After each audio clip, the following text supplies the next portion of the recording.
Indian markets अब tariff war पे कम react करेगा, जैसे जहाँ दूसरे लोग 5% कर रहे थे अपन 2% करे, अब जब वो लोग ज़्यादा बढ़ेंगे तो अपन कम बढ़ेंगे। मगर अब जो सबसे इंपॉर्टेंट फेज आने वाला है इंडियन मार्केट्स के लिए वो है यहाँ से Q4 के रिजल्ट्स।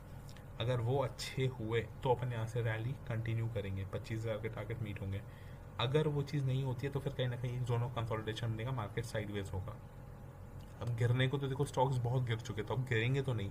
करेक्शन दो तरीके से आता है, या तो प्राइस, बता देते हैं आपको। स्टॉक यहाँ पे खड़ा है, चला यहाँ तक आया, अब यहाँ से उसको करेक्ट करने के दो तरीके हैं। या तो आप मान लो 1 साल है, ठीक है, तो 6 महीने स्टॉक गिरा दो, यहाँ पे ले आओ, और फिर 6 महीने बाद यहाँ पे इसी लेवल पे ले आओ, ठीक है। तो इसमें बॉटम मतलब नीचे साइड मूवमेंट और अपसाइड दोनों मिलता है, तो यहाँ से आप शॉर्ट भी कर सकते हो, तो ये बायस मतलब ट्रेडर्स के लिए अच्छा है। वरना दूसरा एग्जाम्पल यहाँ पे था और इसको करेक्ट करना है, देखो आया है इसी प्राइस पे, ठीक है, 1 साल बाद।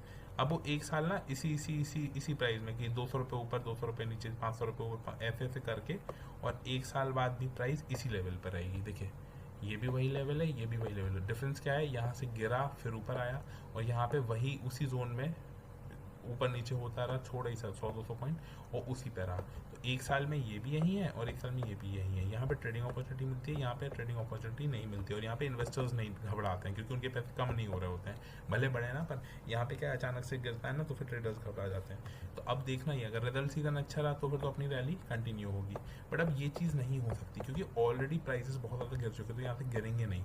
अब अगर रिजल्ट अच्छे नहीं हुए ना, तो फिर ये चीज़ इंडियन मार्केट्स पे अप्लाई होगी कि वो फिर साइड साइड साइड साइड रहेंगे, और 1 साल मतलब टाइम वाइज करेक्शन की भाई अगले साल फिर जब रिजल्ट अच्छे होंगे अगले क्वार्टर में, फिर वो वहाँ से 2-3 महीने के लिए साइडवेज हो जाएंगे स्टॉक्स जिनके रिजल्ट अच्छे नहीं होंगे, और फिर वहाँ से अपसाइड रैली दिखाएंगे अगर अगले 3 महीने बाद उनके रिजल्ट अच्छे होते हैं तो इसको बोलते हैं प्राइस करेक्शन, इसको बोलते हैं टाइम वाइज करेक्शन।